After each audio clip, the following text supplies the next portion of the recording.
Otomasi sendiri artinya adalah sebuah bidang ilmu di mana kita dituntut untuk membuat atau merubah sebuah mesin yang manual menjadi otomatis. Pada dasarnya, otomasi digunakan untuk membantu manusia selama mesin beroperasi atau membutuhkan bantuan tenaga agar mampu bekerja. Otomasi mengurangi peran manusia dalam hal tersebut. Otomasi menjadi bahasan penting dalam industri 4.0. Pemerintah Indonesia juga telah meluncurkan roadmap Making Indonesia 4.0 untuk menyambut era otomasi.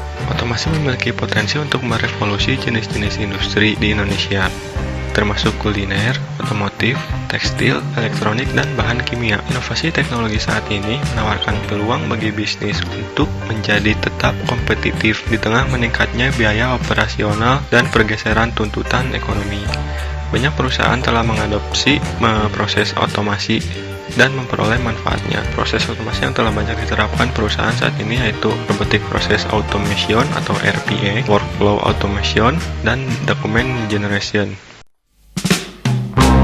Artikulasi yang mempunyai lengan manusia dalam konfigurasi mekanisnya. Robot Cartesian, robot Skara atau Selective Compliance Assembly Robot Arm, robot Delta yang umumnya digunakan untuk aplikasi transfer produk dan pengambilan cepat, robot kutub, robot silindris, dan masih banyak robot-robot lainnya. Salah satu penggunaan robot terbanyak ada dalam proses manufaktur di bidang otomotif atau pembuatan mobil. Pada awalnya, pembuatan mobil secara global masih sepenuhnya menggunakan tenaga manusia.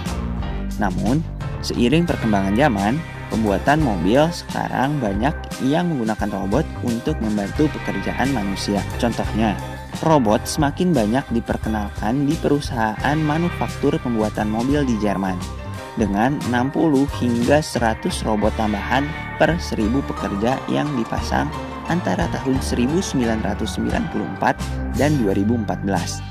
Satu robot diperkirakan menggantikan 2 pekerja manusia. Dengan adanya robot ini dapat meningkatkan kualitas dan mengurangi biaya, meningkatkan kapasitas dan mengurangi waktu dalam pembuatan mobil, dan juga melindungi pekerja dari pekerjaan yang kotor, sulit, dan berbahaya. Audi adalah salah satu pelopor teknologi baru yang pada awalnya memperkenalkan robot yang dapat memindahkan tangki ekspansi pendingin kepada pekerja di fasilitas produksi mobilnya di Neckarsulm, Jerman. Volkswagen juga menggunakan robot pembantu serupa untuk membantu selama perakitan mobil, seperti halnya Mercedes-Benz dan Opel. Dalam proses produksi mobil-mobil di Jerman, robot dapat menggantikan manusia dalam banyak tahapan, seperti pengelasan bagian mobil, perakitan bagian-bagian mobil, pewarnaan dan pelapisan cat mobil, proses pemindahan material pembuatan mobil, dan masih banyak lagi yang bisa dilakukan robot tanpa campur tangan manusia. Dan hal itu bisa dilakukan tanpa gagal, yang mana sering dilakukan oleh manusia. Menurut firma analisis Oxford Economics, hingga 20 juta pekerjaan manufaktur di seluruh dunia dapat digantikan oleh robot pada tahun 2030. Setiap robot industri baru menghapus 1,6 pekerjaan manufaktur, dengan wilayah yang paling tidak terampil lebih terpengaruh. Daerah di mana lebih banyak orang memiliki keterampilan yang lebih rendah, cenderung memiliki ekonomi yang lebih lemah dan tingkat pengangguran yang lebih tinggi. Selain itu, pekerja yang pindah dari manufaktur cenderung mendapatkan pekerjaan baru di bidang transportasi, konstruksi, pekerjaan kantor, dan lain-lain.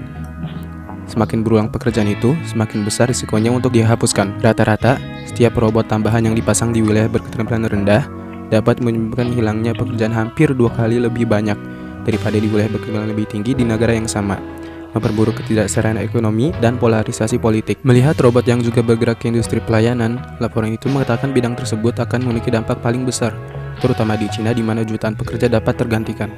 Akan tetapi, peningkatan otomatisasi juga akan meningkatkan pekerjaan dan pertumbuhan ekonomi.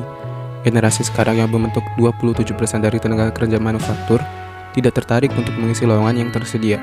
Akibatnya, para ahli mengatakan akan ada kesenjangan keterampilan yang sangat besar antara 2018 dan 2028. Diperkirakan 2,4 juta posisi tidak akan terisi karena kekurangan pekerja, lembur meningkat di antara pekerja saat ini.